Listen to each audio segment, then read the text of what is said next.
Welcome to week one, the 106th NFL season. It kicks off tonight, and this year the season begins in Philadelphia at Lincoln Financial Field. Over a century, so you're talking tradition, right? Yeah. This is a live look from the Link, the home of the Eagles. Week one of the NFL season will be rocking tonight. We've got the Dallas Cowboys squaring off against the defending Super Bowl champs, the Philadelphia Eagles. And it looks like, tonight, at least in terms of the forecast, it could get a little bit messy for the game as we do have some rain. A little bit of a mess isn't a bad thing, right? Especially when you're talking about football. Chris Manno is joining us. Chris knows the NFL well. He's a former wide receiver playing for the Kansas City Chiefs and the Carolina Panthers.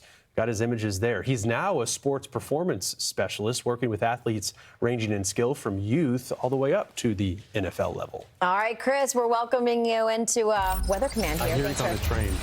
You're on the train. Ooh, look at that. Oh, and service is holding state. That looks like a clean train. Right. It's definitely not New Jersey Transit.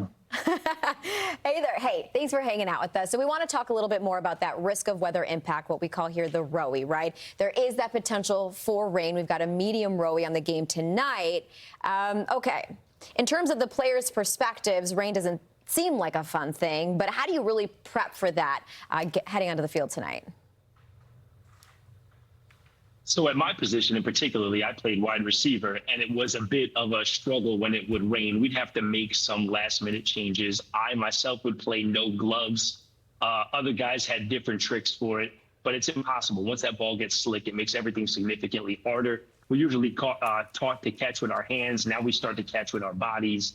And in regards to tonight's game with teams like the Eagles and the Cowboys, I think it probably bodes well for Philadelphia, who's a run-driven team, whereas the Cowboys now are probably going to look to go to the air with their wide receiver tandem of CD Lamb and George Pickens, who they got from Pittsburgh. So I think this probably hinders Dallas more than Philly.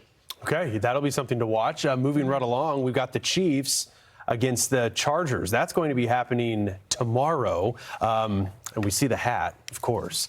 They're playing in Sao Paulo, Brazil at the Corinthians Arena, typically used as a soccer stadium, but football stadium, right? Elsewhere. It's going to be cloudy in the 60s. So as a former Chiefs player, I guess the question is for the team, for the organization, what do they need to do at the start of the season to make it back to the Super Bowl? Well, this season is going to be an interesting one, right? Because after last year, you're getting so much of Josh Allen, Lamar Jackson, Jalen Hurts, that it's almost like Patrick Mahomes, who's been the best quarterback in his generation, is kind of like been an afterthought. So it's going to be interesting to see how he comes back this year, almost chip on his shoulder. Is he angry? Is he extra motivated? After the first couple of weeks, he'll get Rashee Rice back, who was his best receiver the beginning of last year. He'll be suspended for an off-field incident now, but he's also got Xavier Worthy, who's emerging in his second year now. He's got the returning Hollywood Brown, who's healthy. So, I think everybody expects the Chiefs to be where the Chiefs always are. I think the elevation down there is supposed to be what's a big factor in the game tomorrow, if I'm not mistaken, right? Yeah, sorry. We were also kind of diverting and talking about, what to expect for the Chiefs. And the other thing too, speaking of like Super Bowl ambitions, it's like hurricane forecasting, Chris. People just want to know how it ends, but you have a lot of steps you got to take until you can even get to that. And one of the questions that was also presented to us, the rumors and the talk of, would Travis Kelce, would this potentially be one of his final, if not his final seasons with the Chiefs? But we know what a critical player he's been for the past several seasons. Of course. Yeah, he's been arguably the greatest tight end of all time. He's definitely on the short list of 2 or 3. The way he and Mahomes have that connection changed any and every game.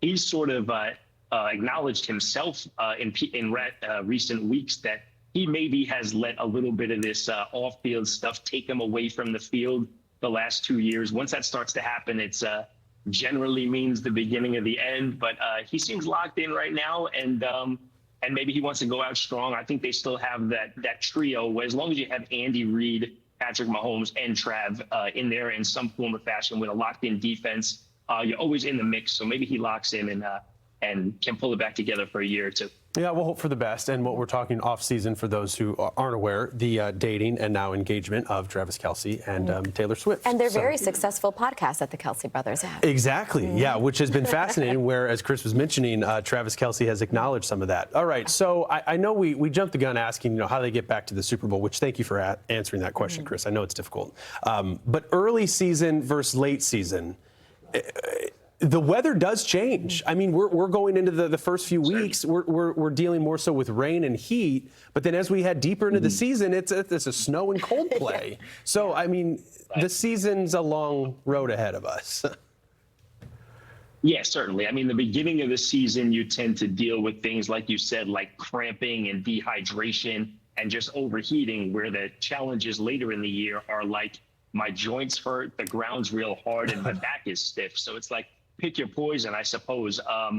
I can say, as somebody who's been through a training camp in Missouri with the Chiefs, it's very hard to simulate what they're going to see week one. So it's inevitable to see guys cramp, but they do have crazy climate down there. They push the triple digits often in their training camp. So you hope they pull it together. They've been taking care of their body well, but yeah, you're always going to have to deal with stuff at the beginning of the year, because you really can't simulate the adrenaline and simulate the speed and simulate the toll it takes on your body until you play an actual game, Yeah, and I've been told by other former players that wet socks, nothing is worse than wet socks as a professional athlete. Hey, real quickly, because I know you work with youth, and just, and to any of the young kids that are able to hear from you, you made it, right? You made it to the NFL. Talk about winning the lottery and all that hard work you put into it. Do pro players, do you still get nervous? Do you still have weird rituals that you hang on to just to bring you that extra bit of good luck? Or do you go in feeling like you're the king and you got this? Well, you're talking to a guy who had a show. I was a bottom of the roster guy, so I'd show up every day just hoping they kept me around. So yeah, I would be nervous. But I think generally a sign of importance kind of like lies with nerves, right? Like if you start going to a game and you don't have any sort of nerves or like that feeling in your stomach before, I kind of think that's a sense like this really isn't important to me. Any game I played in, I still play flag football nationally, and I'll play with guys on the weekends. And before the first snap, I'll feel a little bit of the butterflies before it starts. But I think, like anything, if it's important to you, you probably should feel some sort of sense of nerves, right? Yeah. You care, right? That you care, yeah. And selfishly, it aids in my conversations with my 8-year-old who loves soccer, but he gets so nervous. And I'm like, just have fun out there. But yeah, it's okay to get nervous. Right. It's okay to have the butterflies. They fuel your energy. Shows the coach you care. Exactly. Hey, really fun chatting with you. Hopefully your train's on time. That is a very clean train. I'm not used to clean trains. The surface, too. Looks smooth, right? The New Yorker in me loves this bright line down in Florida. It is very different than home, yes. Yes, it is. It looks very different. Oh, yeah, look at it. I don't know if this interview happens in New York.